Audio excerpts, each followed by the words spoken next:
with our neighbor. Sorry, that was me. It's just so I don't forget. Right. Yeah. No. Sorry, it's okay. It's not the FBI, Paul. Sorry. That's all right. That's all right. Just startled me a little bit. But no, with this young woman, we break boundaries. I break boundaries. It's wild. With my wife, it wasn't like that at all. She was almost more in control, I would say. Okay. Yeah. Listen, it's good talking to you again. I'm gonna get going. But nice bumping into you. Yeah. Yeah. And I'll pop by again in a week or so and see how things are going. Okay. Yeah. You don't have to if you don't want to. But okay. Yeah. Cool. Okay. All right. Thanks. So this is what we're doing. This is improv. So Vico, are you ready now? What I'm going to do with you is it's going to be simpler. I'm just going to ask you some of the questions that I was asking these guys later. This is the advanced one. So are you ready to give it a go? Yeah. And who are you? I can be whoever you want me to be. In this case, with Eddie, I just figured it was like one of the guys he kind of grew up with. He's thinking, what a fucking putz, really. First he almost broke his face when he was 8. Then he put his eye out. Then what was the other one? The one before the. I got my tooth knocked out. Oh, got a tooth knocked out. Yeah. Got a tooth knocked out. So he's walking around with a fake tooth, an eye patch. Tore my Achilles tendon from falling off the bike handles. That's right, the Achilles tendon. And the last one, which is, I guess he became a paraplegic, but I fell through the roof. I had a nail go like right up my heel, and I was stuck there for hours. Holy fuck. Yeah, it was pretty crazy. Ooh. All you think was Kayleen. So anyway, so that's who I was for Eddie. For Paul, I just figured I was just sometimes when you travel, I just figured I was just a guy with an American accent you heard in the street. Go, oh, you from the States, and one of those things that don't know each other that way, kind of you start talking, maybe go out and have a coffee together or something like that, because you're alone in the city and oh my God, somebody I'm not struggling to talk to. So that's who I thought I was with Curtis. I don't know who Curtis thought I was. Okay. So you can feed me cues. If you want me to be someone, you can feed me cues and I'll try to pick up on it. That's the nature of improv. All right. I will stay neutral until I know until I get a sense of where you want to go. So hang on for a second. I just want to get these. I just want to get these questions out. I changed the script a little bit. Yeah, that's good. Now we talked about those things. Yeah. All right. So, well, this would be good for you too, because I find it very interesting that two of you, when I say two of you, I mean two of the women have chosen male characters. It's very interesting. I don't know whether that's a comment on how poorly written women's characters or how the dearth of good women's characters have been. I think there are still good women's characters being written in theater, and in some movies, and low budget movies, but certainly nothing in the mains. There's not much. There's not much, and if there is, it's always the same. It's hard to explain because it's not just, they're not just stupid or anything, but there's always they're always a little bit less something, but you get a big man's monologue and it has all this stuff in it, for me anyways. So. Yeah, that's true. There doesn't tend to be as much meat in women's. All right, so with that in mind, that's a good starting point. So tell me, okay, actually before that, tell me your character, for everybody, tell your character's name and what it's from. the piece before we start talking. So it's the script is Fight Club, right? That this is from. Yeah. You've changed some of the writing to make it more from a woman's perspective as a man's perspective. So what have you called your character? I haven't thought about it until now, but I would say Sally. Sally? Okay. You can change it. You can change it. All right. So Sally, nice meeting you. Thanks. You come around here a lot? Yeah, I do. Yeah. Why? Good. Do you Sorry? come here a lot? Do you come here a lot? Nah, not so much. Just occasionally. Just check out, see what's going on. So, What's going on? yeah, you are at the moment. How old are you? No, I'm asking. Now, this is an interviewer asking you questions about the character. So, Sally, how old are you? I'm 32. 32. Yeah. Okay. Let's see. Hang on. So, where do you live? I mean, I don't mean. I'm not asking you for your address. I mean, what city do you live in, or what country do you live in, or both? Yep, that's fine. I live in New York. New York, okay. Manhattan or one of the boroughs? New York. Manhattan. I'll just say New York. Okay. I'd rather not say. Yeah, just New York. That's fine. Mhm. Yeah, it's the 5 boroughs of New York are say Manhattan, Bronx, Brooklyn, Queens, and Staten Island. That nobody actually ever counts as part of New York City. It's really New Jersey, right? You feel the same way about it? Staten Island?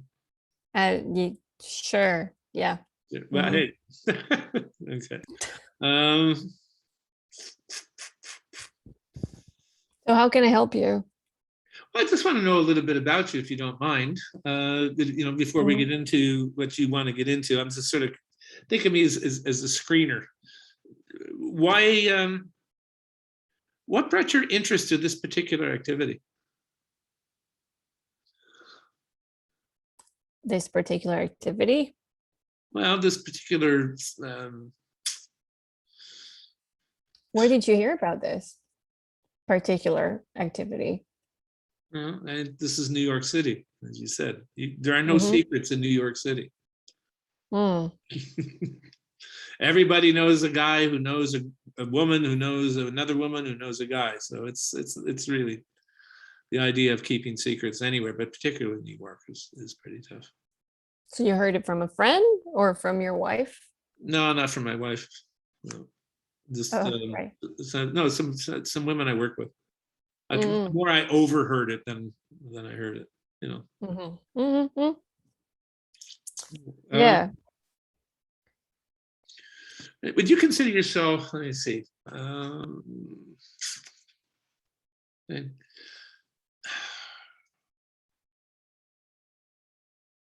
What's your darkest secret? Darkest secret? I don't have any.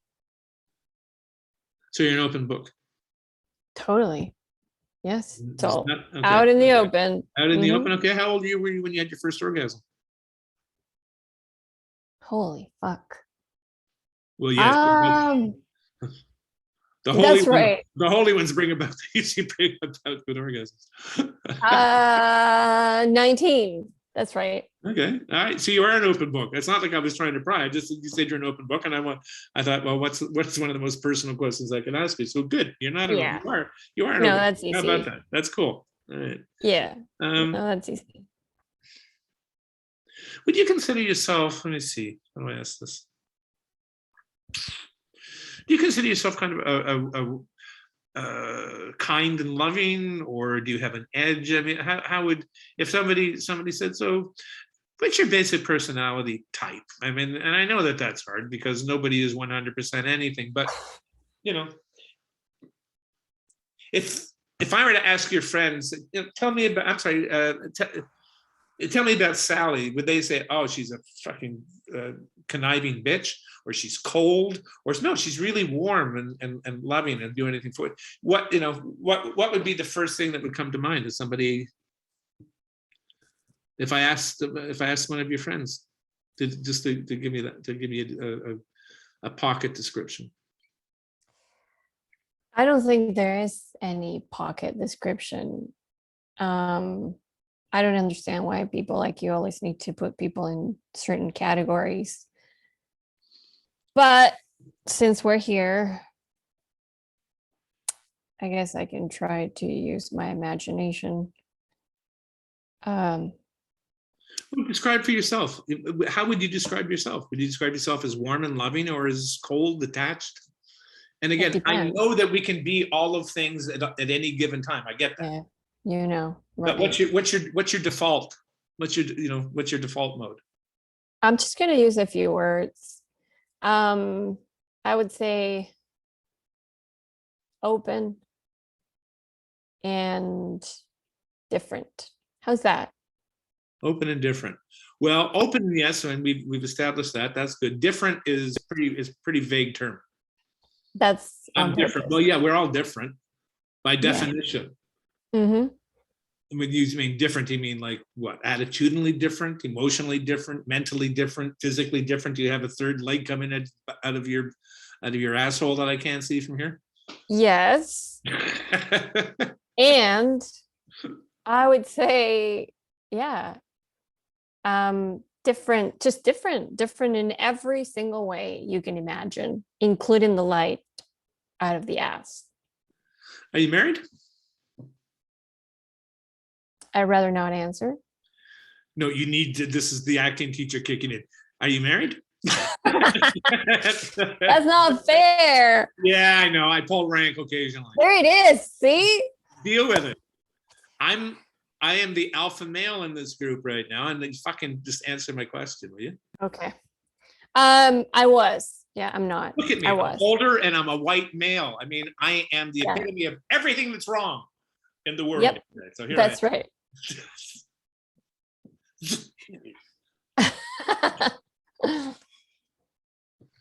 Yeah, I was married. Yeah. Was married, so you're not married. Yeah, not anymore. So what challenges or struggles do you think you're facing right now? Justice and redefining social conventions. Okay. Is this, I'm gonna just jump in for a second. So is this like on a personal level? Like you say justice, I mean justice for yourself personally, justice for a particular class, whether it's a justice for 30-year-old Chardonnay sipping New York women, or justice for women in general? Justice for women in general. That's okay. right. Yeah. What about your own personal justice? My personal justice is it, this when I okay. So when I said what challenges and struggles do you face, let me rephrase it. Okay, those are good. What you said was fine. Are there any personal? Where are you at in a personal level? Are you at a crossroads? Are you facing a personal challenge? Is there something that you're struggling with personally, as opposed to? I think our society has reached a turning point where women of all kinds, of all classes and races and everything, we've reached the limit. And yeah, that's what we're dealing with. Okay. So how does that impact you? That's what we're doing. That's why we are organizing ourselves. Yeah. How does that impact you personally?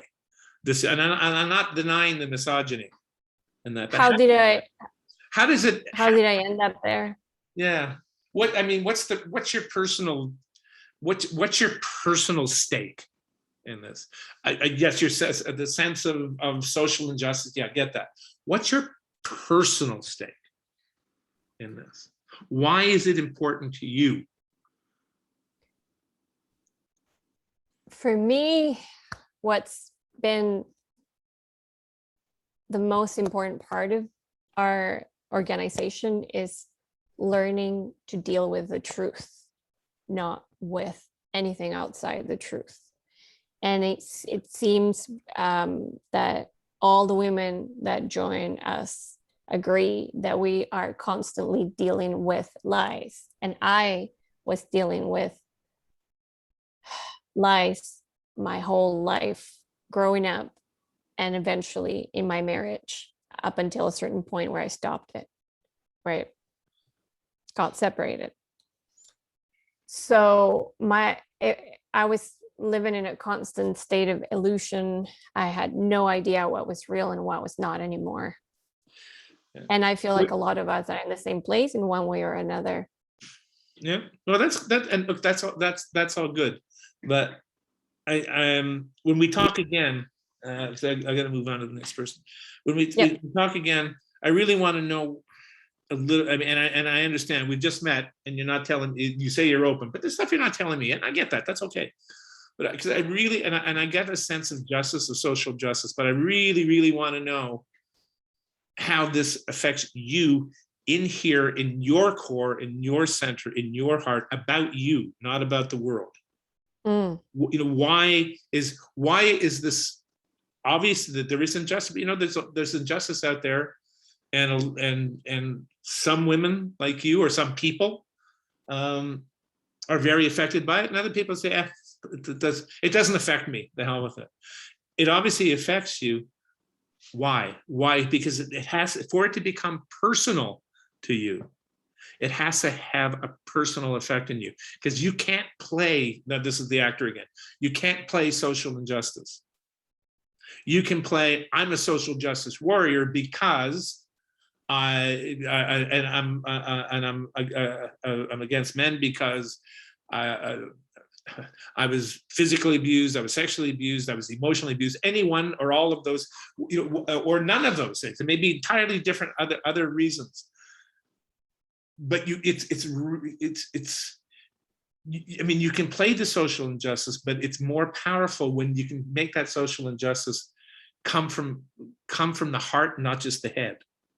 Right? Yeah. When I said about the lies, I meant that I was in a relationship where I was being lied constantly, though, like for real. Right. Yeah, like cheated just is the easiest example, but just lied about absolutely everything, like double lives, you know? It sounds like you have trust issues. Yeah, huge. Yeah. Huge trust issues. Yeah, that's right. Yeah. Okay. All right. Okay. PTSD. So we're gonna move. That's it, Vigo. That's a great start. So you just did what the rest of the class did last week, and so that's good. So all of these questions, and I sent you these things. You know, when do you live? What period in history? Style of language. You know, I didn't get a chance to. How do you dress? You know, do you go to the theater? If so, what do you like? What do you drink? What do you eat? All your favorite things. These things, I just, are just usually sort of at this point. They're just things to flesh it out. The key things here when asking questions is, what's going on in the emotional in the emotional life. Those other things all feed it. That's why it's all important. But it really comes down to making sure that whatever choices you make, you have to find a connection to you inside, into your psyche, your soul, whatever you want to call it. Because it's really hard to play. If you were going to play, this is where if you're going to play somebody like Hitler, and I'm not suggesting your character's like that. How do you play somebody like Hitler? You can't play monster. Right? You can't play that. So what was it about him? What was wrong with him, so deeply wrong with him, that he felt compelled to be the person he was? Now, again, that's the most extreme example. And I don't know how people play Hitler. There was that absolutely incredible I can't remember what it's called, but it was done in German. And the last days in the bunker, and the actor who played him was just spectacular. I don't speak German, and it had subtitles, but I swear to God, after about 3 minutes, he didn't need the subtitles anymore. He was just so clear in his intent. I wish I could remember the name of it was a movie. Anyhow, very good job, Vico. Stephanie, your turn. Yes. So tell us the name of your character and the name of the script that it's from. So the script is Talking With, which is actually a series of monologues. Okay. And this monologue that I'm going from is called Twirler. Okay. And can you hear me? Because I've had trouble with sound on this device. Yeah, it's a little not muted, but it's a little echoey, a little. Do you have an earbud with a mic on it that you could plug in? Well, my earbuds make it worse. Oh, okay, never mind. The ones that work with this don't work. I'll do my computer. Okay, never mind. It's okay. It's okay. I can hear you. Okay. I can hear you. And my character's name is April March. April March. Mhm. How's your sister January, February? Sorry. It's all right. Shouldn't that be March, April? No, my first name is April and my last name is March. Oh, your last name is March. I thought it was your middle name. I'm sorry. No. Yeah. Okay. Yeah. Never occurred to your parents that naming somebody April March might just set you up for a whole just slew of teasing? They're not so smart, you know. Uh-huh. Where are they from? Where'd you grow up, April? Ohio. Ohio. Okay. Southern Ohio there for a moment. Yeah. You know, I made we it have to up. move a little farther. We have to I'm move. so good on the American accent. Yeah, the flat Midwestern American accent's probably the hardest one to do. It's very flat. You know, I'm coming back. You think of Dan Aykroyd in the Blues Brothers. That's the Midwest, that flat Midwest accent. But that's okay. Don't worry about that. So, okay, in Ohio, where so what did your folks do in Ohio? Oh, they were potato farmers. Potato farmers. And what about you? Did you help around the farm? No, I'm a twirler. Twirler. Okay. Yeah, batons, you know. Oh, batons. Okay. Mhm. Okay, twirler. Okay. I'm sorry. I didn't know what I thought a twirler was. But what I thought it was is, yeah, anyhow, never mind. I didn't know what you were twirling. I just saw tassels spinning there for a second. And awesome. Oh, not that kind. Not that kind of twirling. So you're a twirler. So how old are you, April? Oh, I'm 26. 26. Okay. And you're still twirling. Yeah, although I can't twirl it at the high level I did before because my left hand was crushed in a riding accident. So were you riding and twirling, or just they're Riding on the farm. okay? All right, you were riding on the farm. What year do you live in? 1983. 1983. Okay. So 1983. Side pony because I'm fashionable. It's a very fashionable twirler cut. I can see that. Absolutely. Something I always wanted to ask: if you're twirling when you have your hair long like that, isn't there a risk of it getting caught in the baton or Well, in if one of I your? was really competing, I'd have it back in a bun. Oh, okay. All right. Well, that kind of makes sense. Do you have a boyfriend or a husband No. or a girlfriend? No, twirling is my one love. Twirling is your one love. Okay. How did you get into twirling? I started when I was 6. Yeah, that's not what I asked you. How did you get into it? My mama You wanted people me. got to learn to answer the questions I ask you. You know, you really do. Well, my mama wanted me to twirl. I saw it on television and I wanted to twirl. So my Okay. mama sawed off a broom handle, and that's what I started with. Ah, okay. So, so you twirled.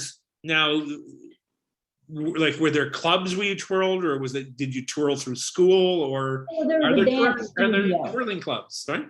A dance studio. Dance studio. The Dad dance studio. Okay. All right. So you twirled the music. Oh yeah, Yeah. choreograph. What kind of music do you like? to twirl? Shit. Oh, Madonna? Yeah, Yeah. Madonna's said- the best to twirl too. Yeah, well, you said shit, so it had to be Madonna. Yeah, that would be it, yeah. Hang on for a second. 13 minutes.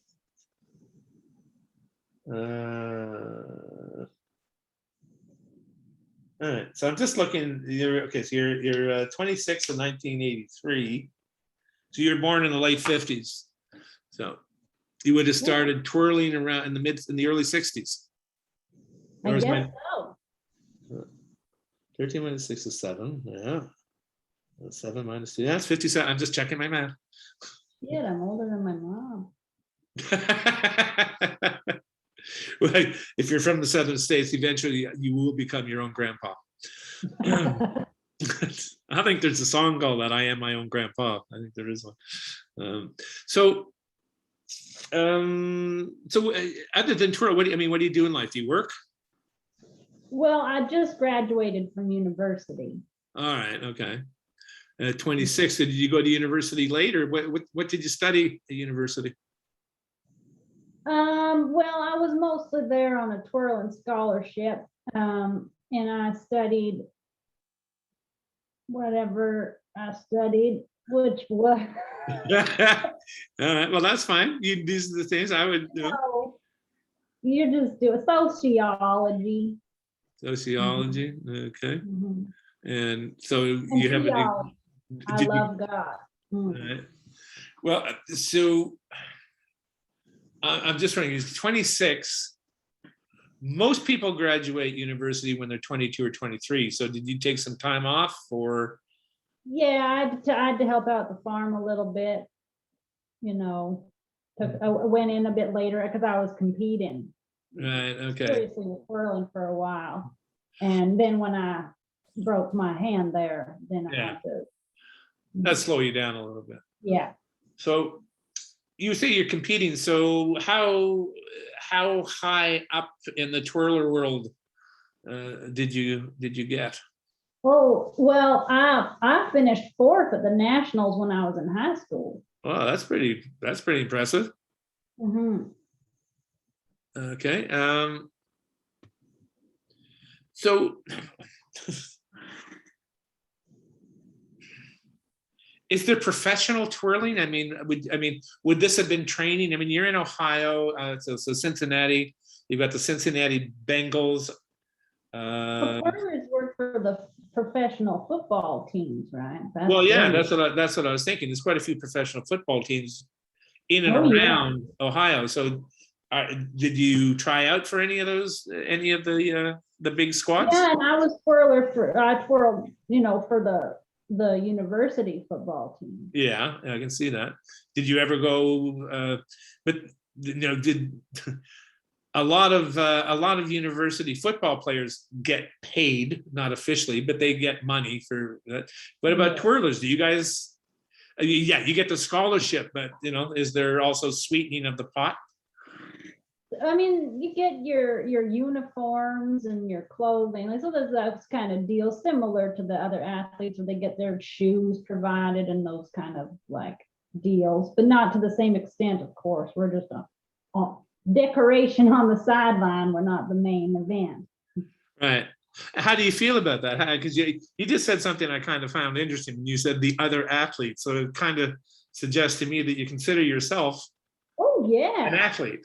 Of course. But then you said right after that, which is also true, you're an athlete that's on the sideline because the people in the stands are there to watch the other bunch of athletes.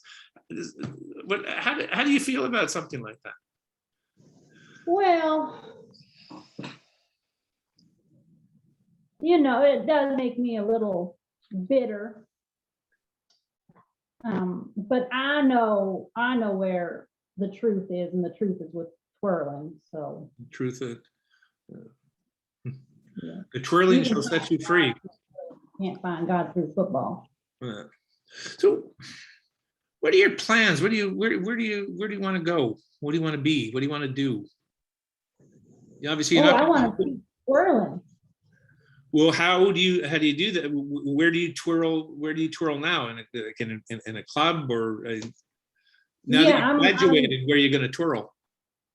Well, I've asked Miss Aurelia, who taught me at the Dainty Deb Dance Studio, if I could help and make twirling a bigger part of her dance studio, because it was just on the side when I started. No, I'd like to have a real twirling club and get some girls and really bring it back, bring it up, make it more. So we're not just on the sidelines, that we have our own show.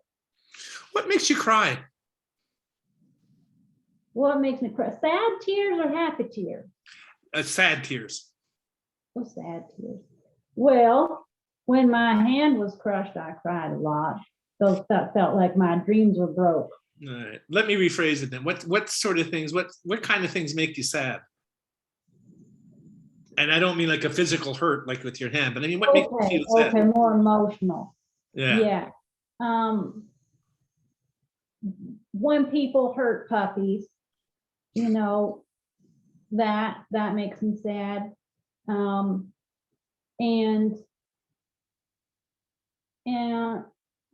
disrespecting the Lord makes me sad.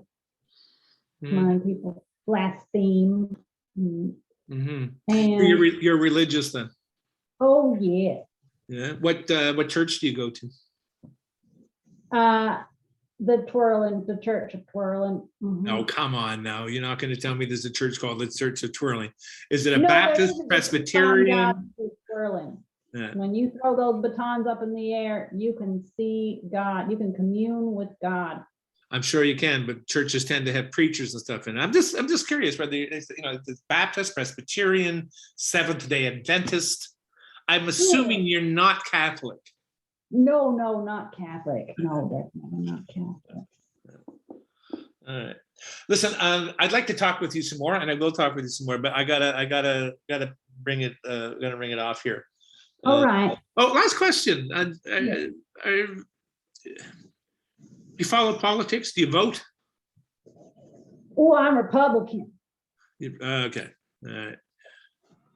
I guess I know this. I guess I should not be surprised by that. Well, listen, that's great. It's 1983. So in about 40 years, are you going to be happy? Just Republican now. That's I'm just joking. That makes It's been great talking to you. I'm sorry. What was your name again? April March. April March. How could I forget? How could you forget? I don't know. May, June. April. That's my cousin. You have a sense of humor, April. That's great. Anyway, good talking to you, and yeah, we'll talk again soon. Bye. Bye. Honest to God, I felt like I was talking to a Trumper. So you've done a lot of the backstory for this, but I can see that where you really to fill it out, you got in. What's the name of the university? It could be Southern Baptist. I don't care what it is, but you need to know where you went. You need to know what your major was. You need to know what your GPA was. These are the things when you're building this kind of a character, because especially with this kind of a character, because she's interesting, but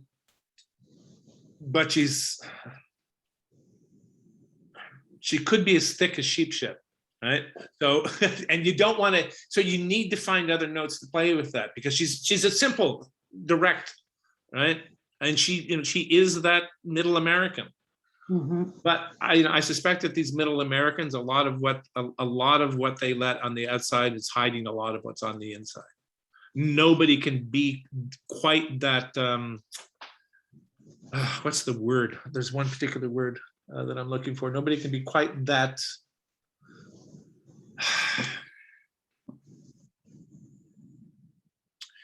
Unidimensional. So if somebody is only presenting that superficial, that's what I was looking for. Yeah. So people who present that level of superficiality to the world really are just incredibly just thick people. I suspect that a lot of them, it's a defense mechanism or a way of burying things. Now, I'm not saying that she's ever going to be smart enough to sit down and figure out that all of her problems were related to a Freudian Oedipal complex or anything like that. I don't think she's that kind of person. But, you know,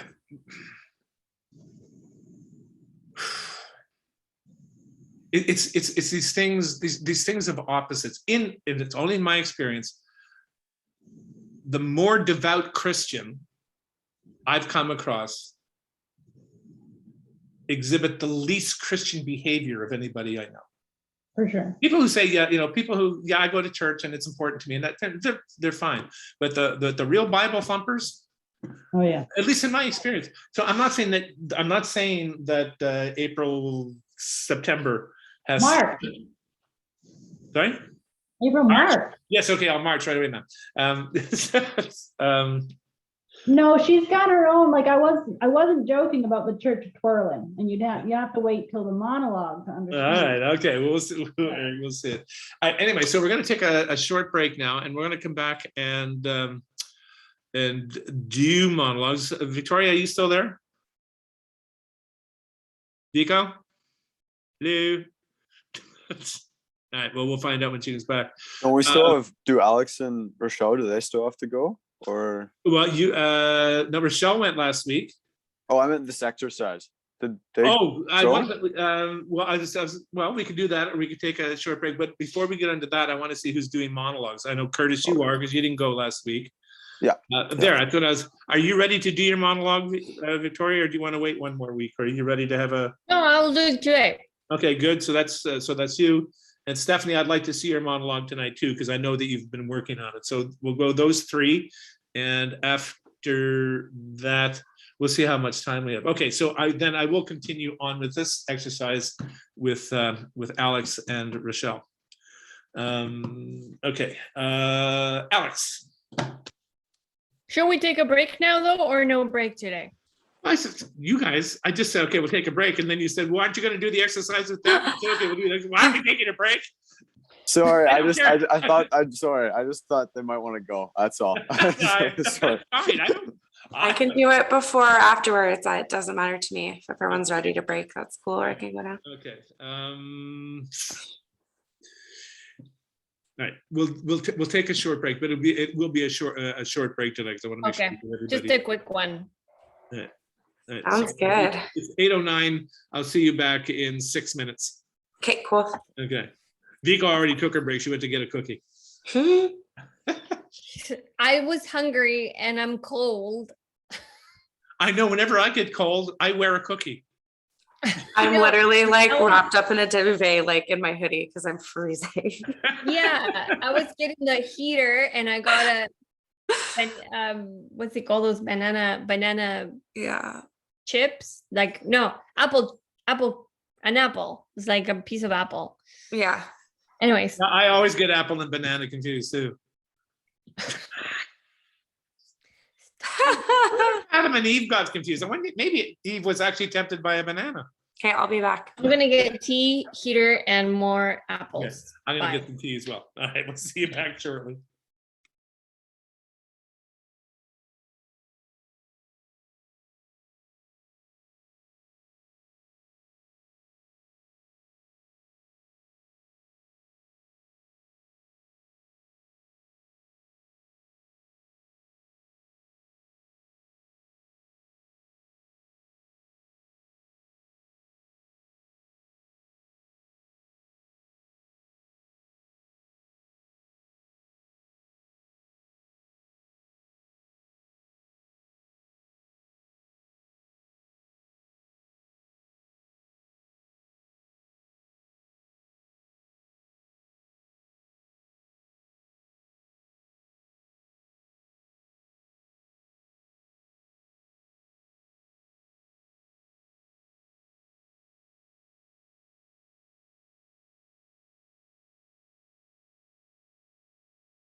Yeah, all right, everybody.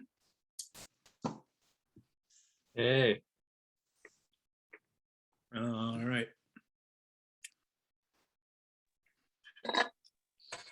Good. So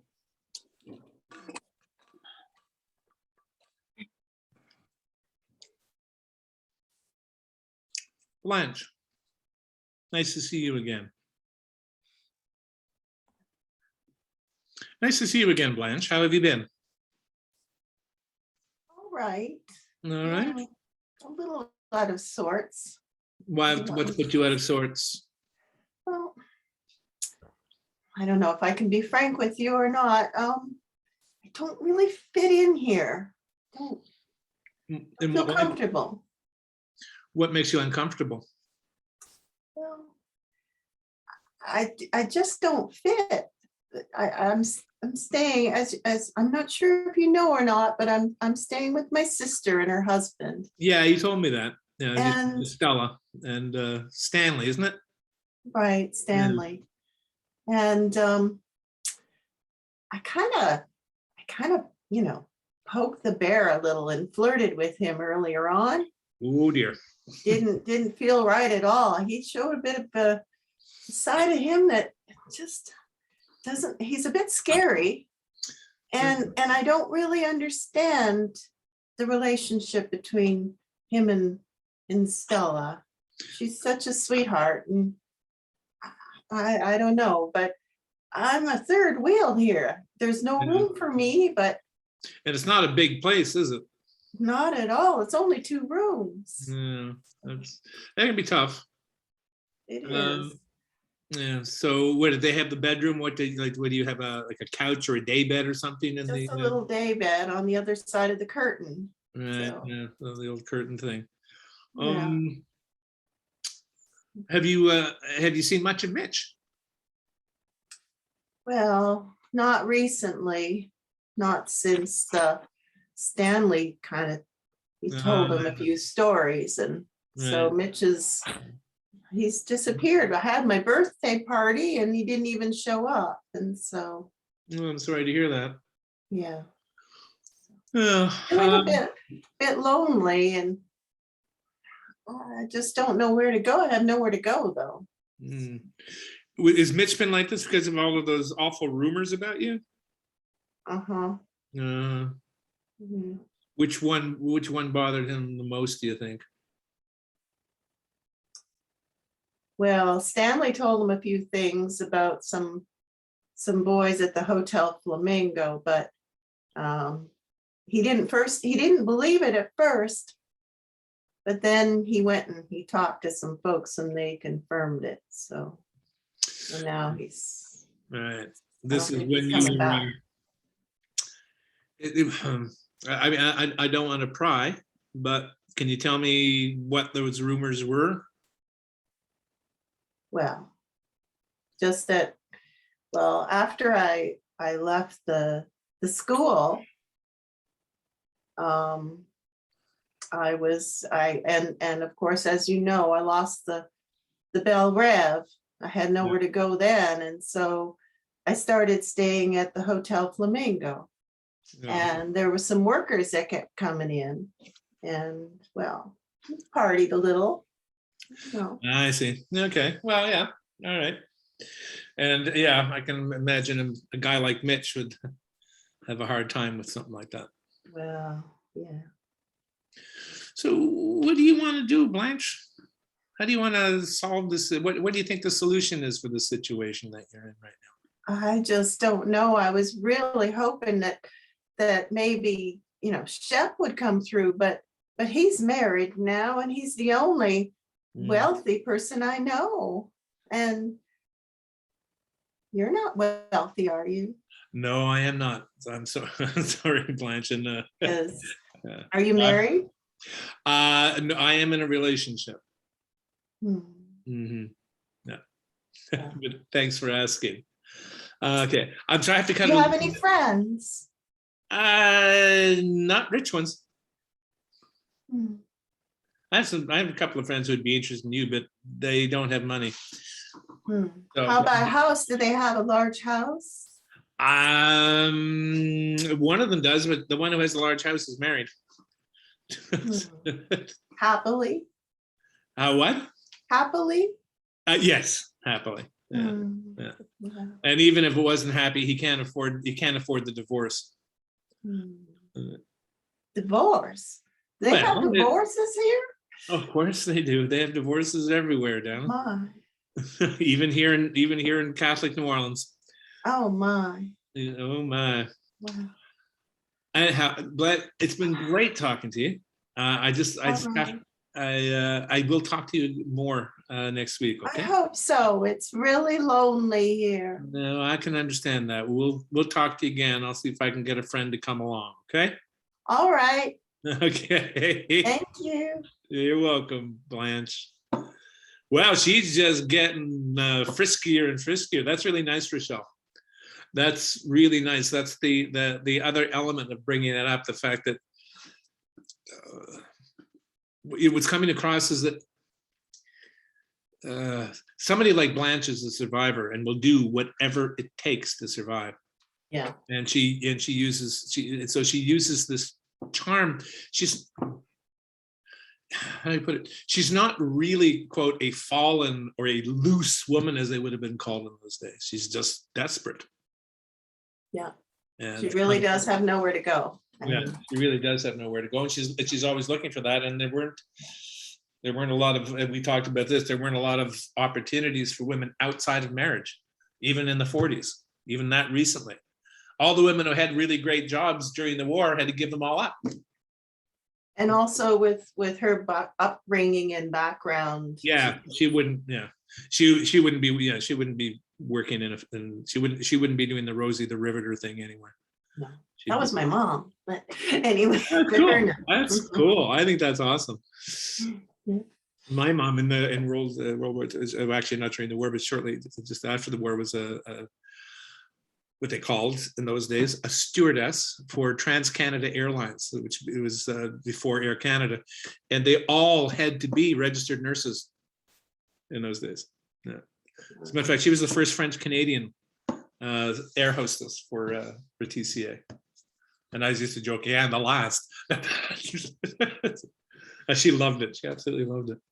Anyhow, all right, Dexter. Oh, nice seeing you. Have a rough night? It was definitely a long night, yeah, but just an average night for me. Yeah, were you out on cases or out forensicing?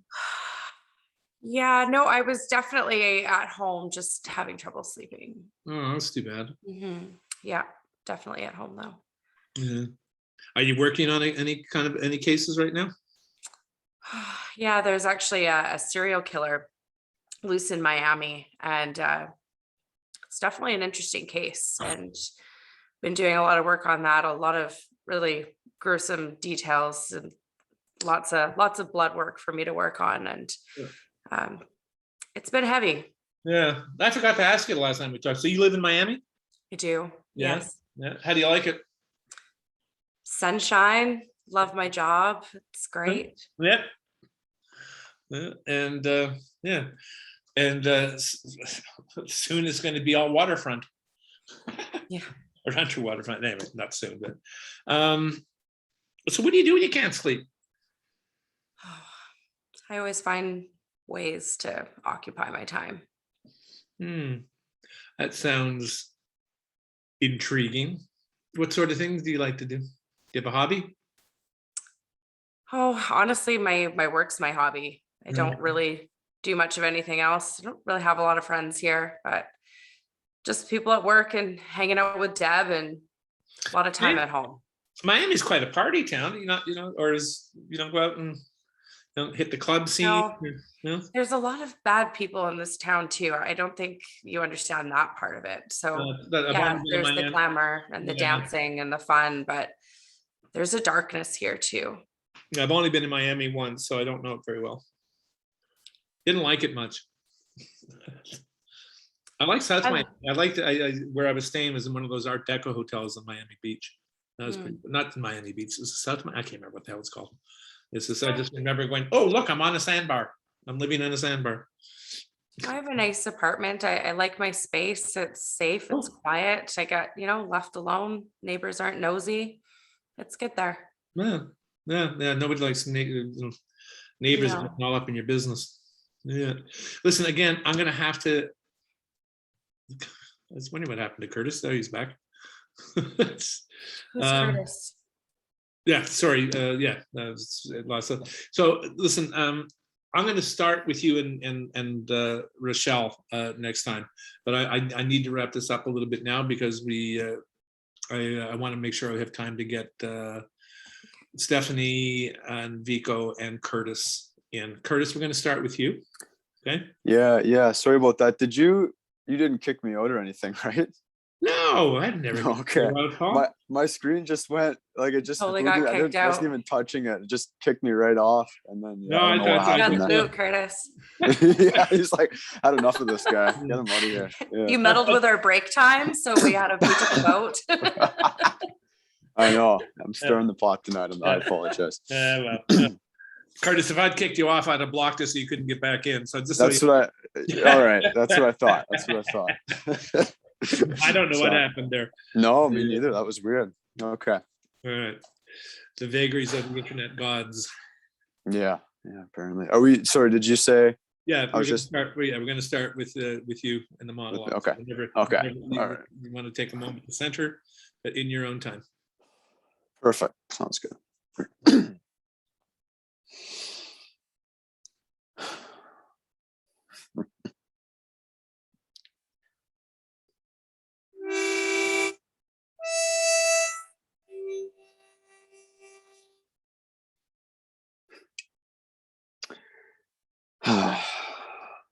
Well, my father was a drunk, tough, whore fucker, bar fighter, super masculine. And he was tough. My mother was very, very poetic. Also a drunk. I'd come home from school, she'd be gone in jail or something. One of my first memories of her was being arrested nude. And we lived in a small community. We lived on a farm. And we had a cow. And I had to milk this cow every morning and every night. And I liked that. I remember this one time I got all dressed up, take this girl out to a basketball game. And I was just heading out. My father stopped me and he said, "You have to milk the cow." I asked him, I said, "Well, could you please milk it for me?" And he said, "No, get your ass out there." So I went out and I didn't have time to change my shoes. And I got cow shit all over them. And on the way to that basketball game, it smelled so bad in the car. I'm sorry. I can't remember very many good memories. Well, maybe one. I remember we had my mother. She taught me how to love nature. Guess it was the most she could do. Anyway, we had this field in the front yard. It was a meadow. And we had this big black dog named Dutchie. And in the summertime, it'd grow mustard seeds. And Dutchie would hunt for rabbits in that field. But she couldn't see them. So she'd have to leap up into this big mustard field and look around very quickly to see where they were. And it was very beautiful. She never did catch those rabbits.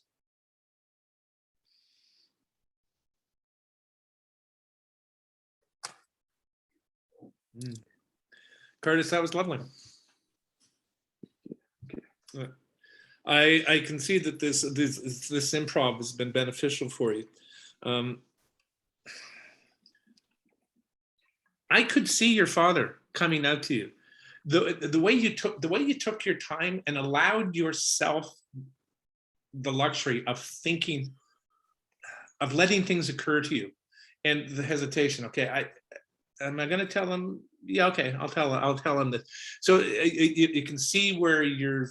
I'm not sure I'm going to tell him, and then you do, and which makes me think there's probably one of the other ones you didn't. So we're starting to get this depth now, because I'm seeing so much going on behind the eyes and out through the eyes. And I love the bluntness of the opening. I think that's exactly right for this piece. You know, my father was tough, a whore fucker and a bar fighter, but he was tough. You know, but he was, he just didn't pretend to be tough. He was a tough mother. No. So I mean, that's such a stage, because anybody who either had a father like that, luckily my father wasn't like that, but I certainly had friends whose fathers were like that. So I, you know, the way you described it, going, yeah, fuck, I know that father, you know, and the way you talk about them, and then how you do it, you brought there's a lot of depth there. There's a lot going on. As I said, I can see you contemplating your answers, and I can see when new thoughts. This is what I want to say. I can see when a new thought occurred to you, and that is so good when you're doing monologues, when you're doing something like that, and it sounds like you had a new thought, so you don't get into what I call monologue voice. There's a thing that we have a tendency. We all have a tendency to do it. We get into a monologue and we take meaningful pauses. And very angsty looks on our faces, because we're thinking very important things. And you know, there's a habit for all of us to get into. You know, and you've heard me talk about this. So when you were doing it tonight, although you did pause, it didn't sound like, oh, here's an actor's trick. This is where I pause in the line. You know, somebody told me, go 6 words in, pause, you know, and pause for 1.2 seconds. 4 seconds. And I've seen those kinds of acting teachers. You know, what was good about this is that I believe that you were thinking of this as you were saying it, that you weren't reciting it, that it was coming out of the character. And like I said, and they said, especially in the fact that when you had a thought occurred to you, and then you pulled back on it, and then you came in, that is a sign of a character thinking, of a character talking, not of an actor doing a character talking. So honestly, really well done, Curtis, and really, really well done. Thank you. That was fun. Yeah, I enjoyed that. Thank you. It is so grounded and rooted in that awful word, authentic. It's a great word. Unfortunately, it's overused like hell now for everything. Forever. Yeah, I agree. No, I agree. The exercise, I feel like you have to have an authentic campaign for Tic Tacs. Fucking Tic Tacs. You have to have an authentic brand. That's right. The authenticity, my friend. Yeah. But it still does count, and it also counts in certain marketing things, but it especially counts in the arts, whether it's acting or whatever. So excellent job. Thank you, Lex. Thank you. Really awesome. Thank you. Okay. Oh, good. We're doing better on time than I thought we might.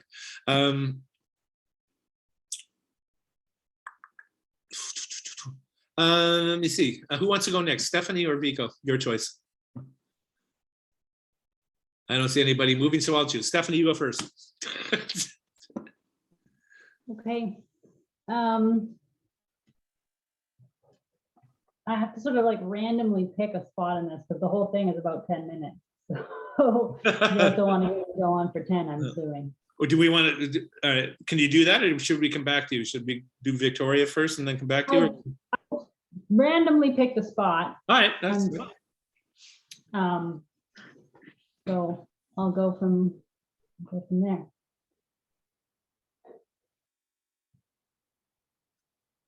The secret for a twirler is the light. You live or die with the light. It's your fate. The best is a February sky, clouded right over. In the late afternoon, it's all background then. And what happens is your tawns leave tracks, traces, they etch the air. And if you're hot, if your hands have it, you can draw on the sky. Charlene Ann Morrison, God, Charlene Ann, she was inspired by something beyond man. She won the Nationals 9 years in a row, unparalleled and unrepeatable. Last 2 years, she had leukemia. And at the end, you could see through her hands when she twirled. Charlene Ann died with a tawn 30 feet up. Her mama swears on that. I did speed with Charlene at a regional in Fargo, and she may be fibbing, but she said there was a day when her tawns erased while they turned. Like the sky was a sheet of rain and the tawns were carved. And when she had erased this certain part of the sky, you could see the face of the Lord God Jesus. And his hair was all rhinestones. And he was doing this incredible singing, like the sound of a piccolo. The people that said Charlene was crazy probably never twirled a day in their life. Twirling is the physical parallel of revelation. You can't know that. Twirling is the throwing of yourself up to God. It is a pure gift hidden from Satan because it is wrapped and disguised in the midst of football. It is God throwing spirit fire, and very few come to it. You have to grow eyes in your heart to understand its message. And when it opens to you, it becomes your path to suffer ridicule, to be crucified by misunderstanding, and to be spit upon.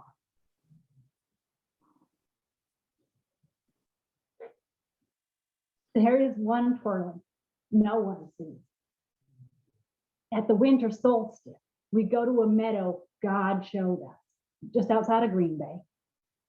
The God throwers come there on December 21st. There's snow, sometimes deep snow, and our clothes fall away. And we stand unprotected while the acolytes bring the tongs. They are ebony tongs with razors set all along the shaft. They are 3 feet long. One by one, the twirlers throw 2 tongs each, 30 feet up. And as they fall back, they cut your hand. The razors arc into the air and find God and fly back down to take your blood in the crucifixion. And the red drops draw God on the ground. And if you are up with the baton, you can look down and see him revealed, red on white. Red on white, you can't imagine. You can't imagine how wonderful that is. I'll put it there. Oh, wow. I wish that's really well done. I know that you've been doing this monologue for a while. I wish we had been in class together. I would love to have seen the start of this and where you've gone, which may be why I might ask you to do a fresh monologue, because you're so far along in this. I'm not sure whether I can. Right. You know what I mean? I'm going to try first before you. Well, also it's very different because obviously I was on stage. Yeah. And so I actually taught myself to chuck a baton. So I spun it and I threw it and I caught it on stage. Yes, I did. That would be impressive, but you don't actually need it. It would be impressive though. And if I were in the audience, I'd clap for you. Thank you. Okay. My question is, what the fuck is wrong with this woman? Seriously. I don't mean, I don't mean that figuratively, like what the fuck is wrong with her? Because there's something clearly wrong with her. But I mean it going, what is it? I mean, this religious fanaticism and the allusion to the stigmata, the batoning is the physical manifestation of revelation. Holy shit, of the apocalypse. I mean, the four twirlers of the apocalypse, really? So there's a whole lot of crazy shit going on inside this woman. Why? That's that. And you showed a couple of glimpses of it when you talked about your friend dying. Because you're all for Jesus, but but your friend died. So how does your friend dying fit in with your image of superhero Jesus? That's something I want to ask all the evangelicals. If Jesus is so good, how come so much bad shit happens, especially to kids? Anyway, that's just me.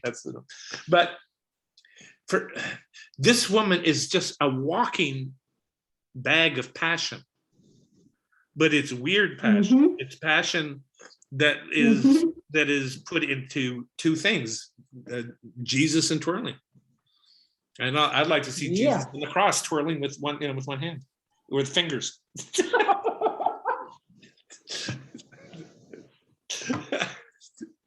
Hey, fuck, Jesus, you're getting blood on my baton again. I'm gonna Damn it. Anyway, sorry, but so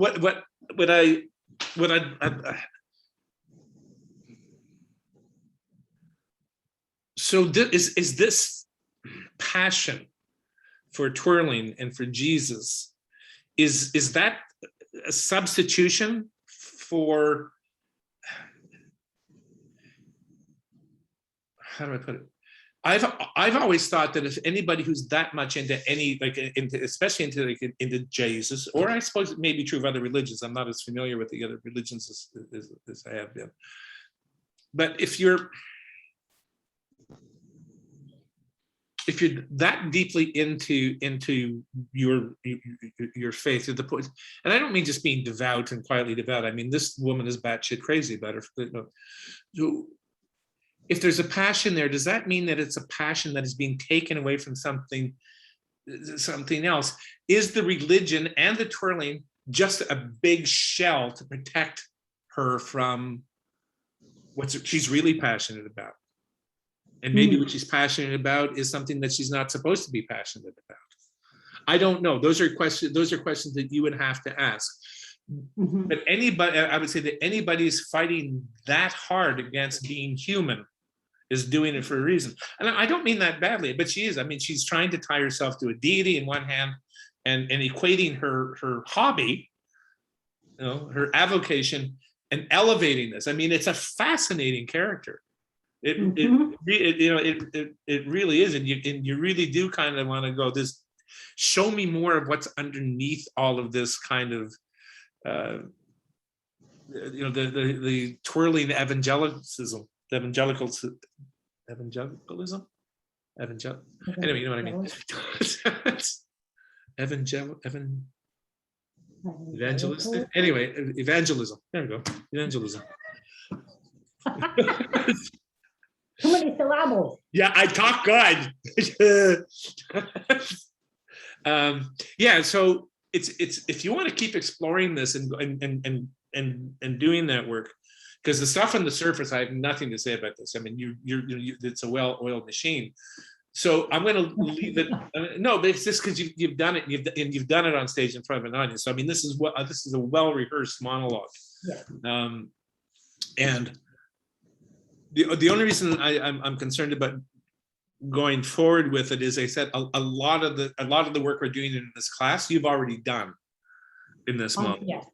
So if we can go deeper in this, and this is your choice, then fine, let's go deeper in it. Or if you want to start fresh, then you can do that as well. But I don't mind. That's your choice, and I will respect whatever decision that you make. Okay. I will see what I have. I think there's still a lot of stuff in here. Oh, I think so. Yeah. I don't think I plumbed her depths. Yeah. It's what you've that's what I find interesting about this character, is that there are so many layers she has built up around her. It's like, I'm dying to know what's in the center of this Cadbury egg. You know, other than brains that are like gooey cream.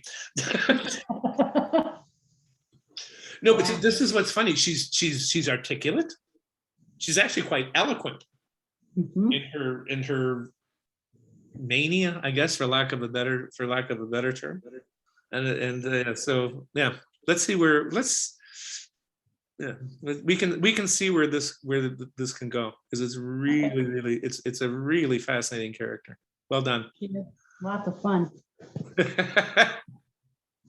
Very well done. Okay, and we are now going. Where'd you go, Vico? Are you there? You're outside of my range here. Hang on, where are you? Here. Oh, there you are. Okay, I had it on speaker view and pushed you off to the side. Oh, right. I told it not to. I said, don't disrespect Victoria like that. Bring it back into this.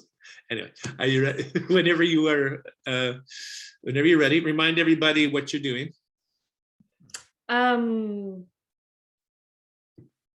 It's a monologue from Fight Club that I switched to the main character not being a man but being a woman. Is that all right? Yep, that's good. That's fine. And her name is Sally. Sally. All right, Yeah. Sally. Lay it down, Sally. Lay down, Sally. Very nice. Okay, give me a second. In your own time.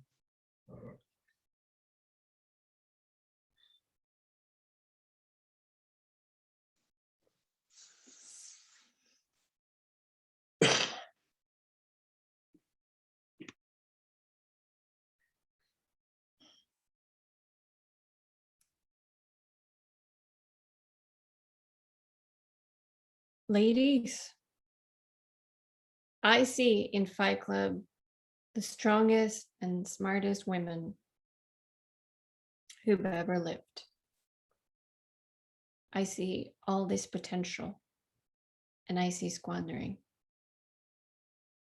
God damn it. An entire generation of addicts wasting all day on social media, watching shows, shopping online. Advertising has us chasing men and clothes and haircuts, working jobs we hate so we can buy shit we don't need.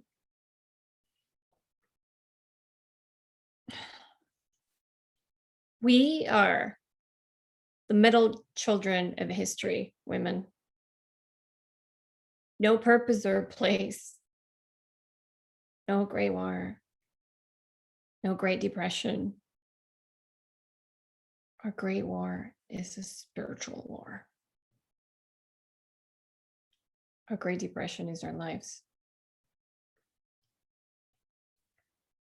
We've all been raised on television to believe that one day we'd be millionaires or movie stars or supermodels, but we won't. And we're slowly learning that fact. And we're very, very pissed off.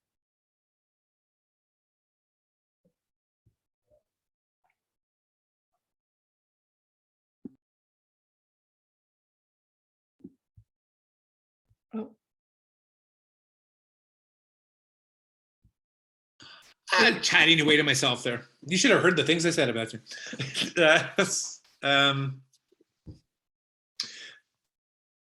That's a nice piece, and you've done a nice job of bringing this around. And it's weird because again it's the same thing. I didn't have a script for it, so and as you know, I looked at the scene that this is the scene that Brad Pitt does, and the way the way Brad Pitt does it is it's quite masculine. It's we're pissed off, and this is why I like this because it's quite accurate. When men get pissed off, they say, we're fucking pissed off because men express anger. Women, we're really pissed off because it goes back to the other things in the scene. We were told we were going to be movie goddesses and supermodels and millionaires and all, but we're not in that sense. But most of the time, when in my experience, not all by any stretch, and this comes down to social conditioning. We men are socially conditioned to express anger very easily. We are not socially conditioned to express sorrow or pain or vulnerability very easily. Women are socially conditioned in Western culture to express anger in tears, not in sadness, but you're not allowed to yell. You're only allowed to cry. I see it in my own daughters. When they get mad, they cry because they're not allowed to show anger. Not allowed. You know what I mean? Yeah, totally. Yeah, it happens to me. So yeah, well, I think it happens. I think it happens too. I don't know any woman.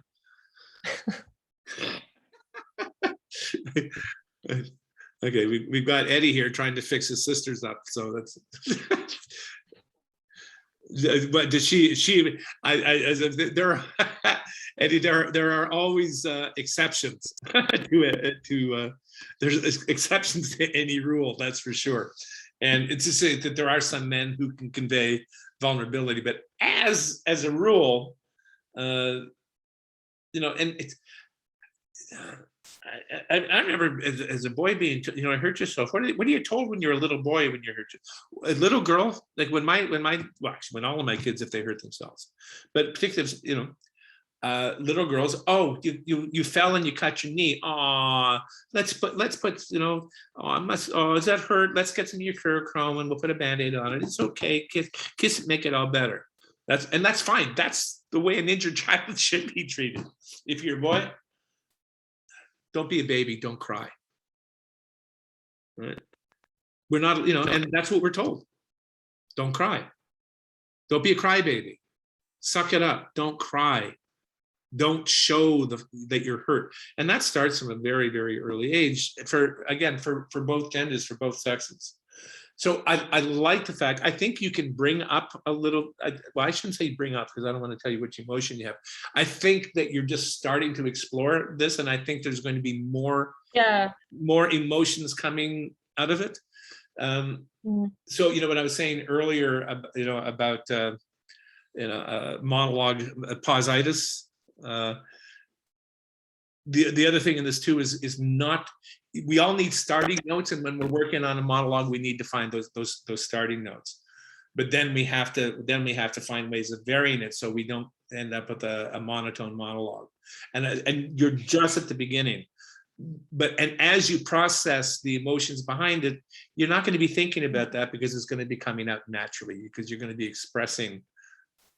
I don't know. Yeah, I feel like I wasn't connected at all, and it's funny because like I was saying it in the kitchen before class and I was almost crying and I could feel like, wow, that was interesting to feel that way. And now, I don't know, I guess when you have to do it in front of, I don't know. Yeah, I couldn't, I think that I actually had so much fun with the previous monologue that I thought was really funny. I felt like really stupid trying to go like, oh, like I couldn't switch. I was in another mode. That happens in class. That's cool. That happens in class. And I think this is a good start because right now the anger is controlled, and I've always say that it's more interesting to watch somebody trying to control their emotions than to express their emotions up to a point. I mean, eventually anger, I shouldn't say eventually, often in a scene, anger is expressed or pain is expressed or crying is expressed. But it is more interesting to see to see a character trying not to cry or trying not to get angry. I'm not going to get angry. I'm not going to get angry. Yes, I'm angry. Because if you start with the explosion, you have nowhere to go. I mean, this is a technical thing.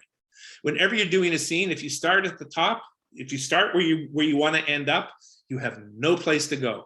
Because it's really, really hard. Like if you want to get there and you start here, boy, you haven't given yourself any ramp up room. at all. And it's almost impossible. It's like good music has dynamics in it, right? It'll play loud, it'll play soft, it'll play one instrument, it'll play four, and that's called the dynamic range in that. Actors have a dynamic range too. So if you want to get there, the lower down you start, then you've got a place to go. And not only do you have a place to go, you have a place to explore. You have all of this to explore. If you start there, not only do you have no place to go, you don't have much to explore. So right now you're here, Vico, where you should be. So I'm looking forward to you exploring this range. And I'm not worried because the honesty is there, the frustration, the sense of. I don't know. I find it's a hard one. I don't even. Yeah, it's. I mean, I could find something that's easier for me to do, but I chose this, and it's like, oh fuck, like okay. But yeah, if I get there, it's really nice. It's a really intense emotion, but if I don't get there, it's like I'm talking to the wall. Well, fine, and that's okay. This is the first time you've done it. Allow yourself the freedom to know. Or second time, sorry, the first time was more just a read though. Right? You hadn't spent a lot of work on it. All I'm saying is allow yourself the freedom to explore and don't be in a rush. And I'll say it again. This is not about getting this monologue up to any kind of a point of performance. This class is about using your monologue. Are we following the techniques? Are we finding our emotional truths for what we're doing? It's not about trying to impress our fellow classmates with how well we can do a monologue. You guys can all do a monologue with one lip tied behind your head. Honestly, you can. You guys are all talented enough to pick a monologue out and have it working very, very quickly. So this is going beyond monologism. This is going beyond that. It's about showing all of us, and we're all trying to show this to each other, how we get to how we get to where our characterization is, how we find that emotional honesty. And this is mostly for the new students. If you find the emotional truth, you'll never worry about how you say a line again, because it's not about saying lines. If you're worried about how you're going to say a line, you're not acting, you're reciting. Okay? Nobody wants to go to watch a movie or a play where there are people, they're called readings. I've been in readings. And a reading is an energized, it's an energized recitation of the play, but it's still a recitation of the play. You're not getting up, you're not moving it around. It's fine, and there's nothing wrong with doing readings. But a reading is not acting, or it can become technical, like it doesn't happen anymore. I actually am old enough that I actually did radio plays. Yes, real radio plays on CBC radio, and I hated doing it, because they're very, very yeah, Alice, I understand. We're gonna be wrapped up by the time 9 comes along. Because in radio, they tell you that you say your line, and then they tell you to count to 4 before you say your next line, or to 3, and it's very technical. And for me, it's very unnatural. But they say, well, it has to be unnatural because you're on radio, and if you trample somebody else's line, they don't hear it, they can miss plot points and all of this. And I said, I get that, but it still doesn't have to make you sound like you are on a stage and I am reciting the lines from that play. But anyway, at any rate,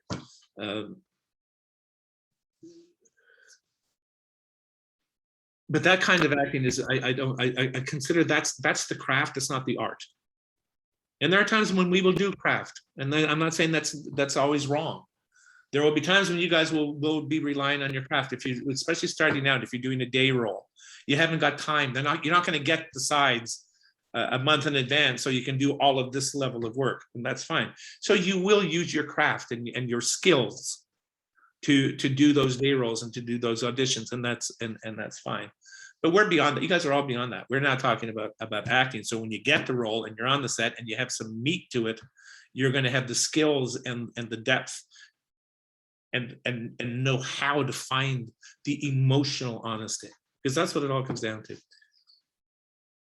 Line I reading. think, oh, Yeah, sorry, go ahead, Viko. I've never been on set like I've never had any experience being an actress or actor. So like, isn't it easier when you're on set and you have a relationship with the other person? And Well, it's certainly, yes. When you get to the, yes, of course it is. If you're in a scene with someone, that's why right now I've been choosing monologues. But certainly, it's certainly, even in a monologue, it's certainly easy to do when you're with others. Now, actually, a thought just occurred to me. I'm not going to tell you what it is because I have to talk to Jackie first, because it just gave me an idea. because I guess, yeah, and but still, I guess sometimes there's going to be the emotion there easily, and then you have those days where it's like, and then what do you do? Like, you can't just like, what, right? Some days everything's flowing, and some days it's. And you know what? That happens to every actor in the world at every stage of their career. There are just some days when you just, whatever reason, you're off. The thing is not to let that worry you. Everybody has a bad day. You know, hate to say it, even doctors have a bad day. Right. Gosh. But what do you do not then? that often, but occasionally. Surgeons. What do you do then? What would you like? What did you do when you were having a day where you're like, I'm not feeling anything? Well, if it was in rehearsal, I talked to the director and said, look, I'm really sorry. I'm not getting there. I'm trying, I'm not getting there. And if it's a good director, you say, yeah, look, it happens. Don't worry, just get back out there. Give your scene partner or your whoever you're on stage with, give them as much as you can. They know it. You know, they know you're having an off day, but they also know you're capable of not having an off day. And it happens. And you know, like I said, there's nobody who's ever stepped foot on a stage or in front of a camera that hasn't had a day where you're just going, yeah, well, man, that sucked. Or I didn't, not even said that sucked. I didn't feel connected. I wasn't fully there. You know, and that again, that's where you try to kick in your technique a little bit to compensate. It's not ideal, but it's better. You can't really turn to an audience going, sorry, you want your money back? I'm screwed up. I can't do it tonight. Sorry, everyone. See you. You just, that's, you can't do that. You can do it on television and film, but then you won't be working the following day. It's stuff happens. It's actually, how do I put this? It's a little bit more problematic on a film or a TV set, because if you're having an off day, that's probably what's going to end up on camera, because unless you're in a movie that you either have a very important character or they have a very large amount of money, they're not coming back to shoot it because you had a bad day. That will be your performance, and then they'll try, if they can, if it's really bad, they'll fix it in editing, fix it in post, they call it. If it's in the theater, you have an off night. The next night it's brand new, it's fresh. You've got a new audience, a whole new opportunity. Right. Right. I'm going to try to find a way to see if there's some way we can do something. And how do I put this? These acting classes, I think, I hope that they're helpful to, and I'm not fishing, so don't do that. I'm not trying to fish. I hope they're helpful to you. When I took this kind of acting class, like with a single teacher, it was after I went to theater school, right? Because I just wanted to focus in on that. Because in theater school, you do the whole gamut of things that you were talking about, Viko. You do dance, you do spoken voice, you do singing voice, you do movement. You sometimes, if you're in England, you do something called period movement. How did they walk in the 17th century? And yes, it was different. And part of that was fueled by the clothes they wore. You've seen pictures of the musketeers with the big wide boots. When they walked, they actually had to walk like this, because they had to swing their legs to get around the boot tops. So, right? So you walk differently. Women walk differently because they had these very high but small heels and very small shoes. So they walk differently. There were things that they had for winter and spring, where the women and men were on very high shoes, and they actually used poles for balance so they wouldn't fall off their shoes and fall into the mud. So these are the things you learn. There's period dance. So when you go to a theater school, you get all of this, and then you come back, and this is to focus purely on the emotional aspect. So I don't know how I'm gonna do it, but if there's a way to bring in some of these other sensibilities, and part of that would be helpful if we could be in the same room and we could do scene study together with live people. Part of that problem is, Stephanie, where do you live? Nanaimo. Okay, so you're in Nanaimo. Curtis is about to be in Nanaimo. Eddie, you're not in. You're where, Eddie? I'm in Souk. Okay, you're in Souk, and somebody else is in Souk. Alex is in. Alex is in Souk, right? I'm in Cowichan. You're in Cowichan. Meta was in Salt Spring, and Rochelle, you're in the south end. You're in the Lady south Smith. end. Sorry, Lady Smith. Lady. Oh, you're. she's For in some reason, I thought you were down closer to Victoria. So this is the problem. How do we get everybody together? If you know, especially for those in Souk and Victoria, it's a long haul up to Nanaimo. But if you guys are up for it, I know we can do it at Jackie's studio. But you know, that's easy. That's easy for me to say because I'm here in Nanaimo. I suppose we could all go down to the studio in was it Langford? I don't know what's easiest for everyone. I'll do the drive. All right. Well, let me tell. Okay, tell me who is up to doing a drive, either from here to that area or from that area to Nanaimo. So Vico is Curtis. You're going to be here. Eddie is Rochelle. Can you? Well, you're in Ladysmith, so that's to Jackie's place. And Stephanie, you're in Nanaimo. Okay, I'll talk to Jackie and we'll try to set something up. So a couple of very quick housekeeping things. It's your choice. It